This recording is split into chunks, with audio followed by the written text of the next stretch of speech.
In today's training, I'm going to walk you through how to implement a variable annuity with a GMIB rider and how to annuitize that variable annuity if you would like to demonstrate that. I'm going to go ahead and show you how to input that variable annuity from the very beginning by going to our plus button in the bottom right hand corner, selecting retirement, and then we're going to use the option for the variable annuity. I'm gonna enter in Mavericks VA. This is not a new annuity, it's one he already owns. It is a qualified annuity. The balance on this annuity is $250,000. We've got a surrender period of 10 years and it's got a death benefit of $150,000. No step-up period, not making any ongoing contributions. Our growth on this annuity is 6%. You could also enter in a custom portfolio if you'd like. And then the fees on this are 2%. And then on our beneficiaries, this is going to be someone outside the plan. And then we are going to go ahead and jump down here to the GMIB, and I'm going to toggle this on, enter the benefit balance for the rider, the interest rate, and then we're going to just denote whether or not this is simple or compound inflation. Guaranteed period, this is a lifetime rider and there's no step-up period.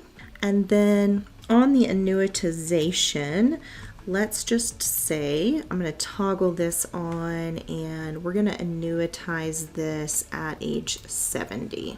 And then I'm going to just say that this is a lifetime and it's going to be 20 years certain and no escalation. The payout is single since Maverick is not married, and I'm just going to do a 3% interest rate.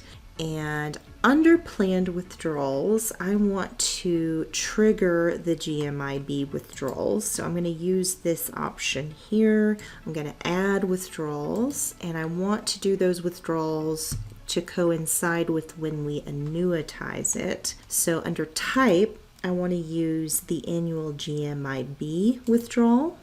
There's other options here. You can do a specific amount, an amount with inflation, a percentage. If you wanted to draw down just from the cash value, these other options are great, but I just want to do an annual GMIB withdrawal so that I am doing just the GMIB rider.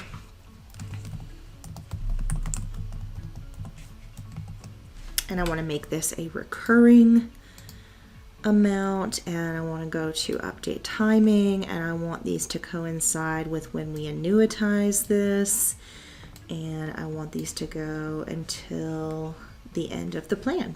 So I'm going to click done to save, and I'm going to turn on the details so we can see this a little bit better. And so you should see that, here we are activating the GMIB, and then that year it annuitizes, and then in this next year you can see the annuity coming into the plan. So we have our client's Social Security, and then we have the annuity payments starting at age 71 all the way through till the end of the plan. If we go into year view and scroll over to age 71, we can see the annuitization of Maverick's variable annuity in cash flow. We can go to the retirement tab and we can see a little bit more information on the annuity. We can also see that that is just now an income stream into Maverick's cash flow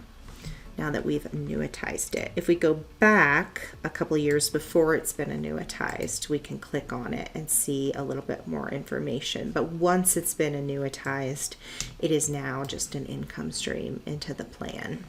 You can also click on assets and you'll see it as an asset in the plan, but once it's been annuitized, it is just at that point considered an income stream. So you'll no longer see it on the assets chart. I hope that this has been helpful. If you do have any questions, you can always click the name of your client and hit request support, enter your message into the text box, and hit share client access, and we'd be happy to walk you through any annuities or anything else you're working on in your client plans. Thanks for listening.